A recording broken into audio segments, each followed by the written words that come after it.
Hoy vamos a hablar de Leonardo da Vinci, el genio del Renacimiento, aquel ser humano que reunió en sí todas las capacidades posibles de la época y que encarnó en su propia persona al Renacimiento. Nació en el año 1452 en Vinci y desde pequeño fue curioso, inventor, observador de la naturaleza y muy ávido. Parece que tenía una particular belleza y una gran fuerza en sus manos, tanto es así que en la juventud era capaz de enderezar una herradura.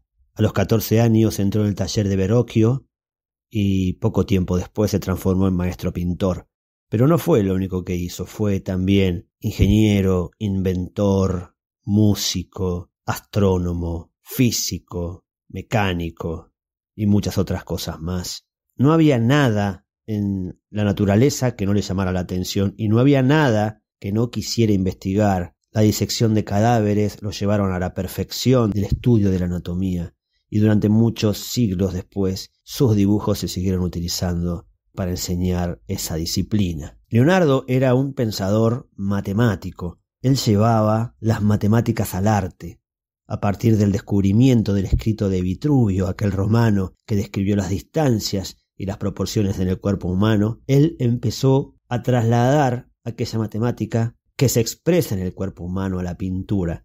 Por eso sus dibujos tienen una medición perfecta y a veces algunos podrán acusarlos hasta de falta de vida si es que los compara, por ejemplo, con los de Rafael. Podríamos decir que Leonardo pintaba desde el pensar y hacía arte desde el pensar. Tenía la capacidad de transformar la geometría y las matemáticas en la expresión de su arte, tal como lo ha hecho la naturaleza con todo lo existente.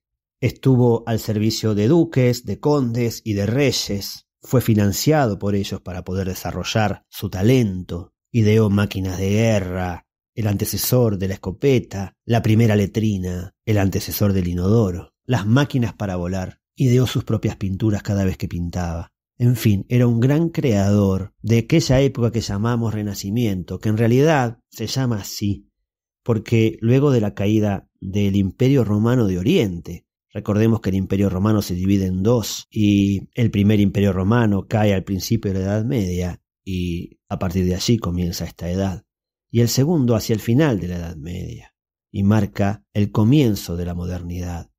Y aquellos griegos de Constantinopla que huyen hacia Italia llevan viejos conocimientos y empiezan a descubrir que las personas habían olvidado los viejos conocimientos y ellos ayudan a que esto empiece a renacer. Y uno de los primeros personajes en los que encarna este renacimiento, como dije al principio, es Leonardo da Vinci. Podríamos decir que en Leonardo se expresó el espíritu de una época en el sentido hegeliano, cuando Hegel decía que algunos personajes portaban ese espíritu que no era otra que la evolución de la cultura y del espíritu de la humanidad.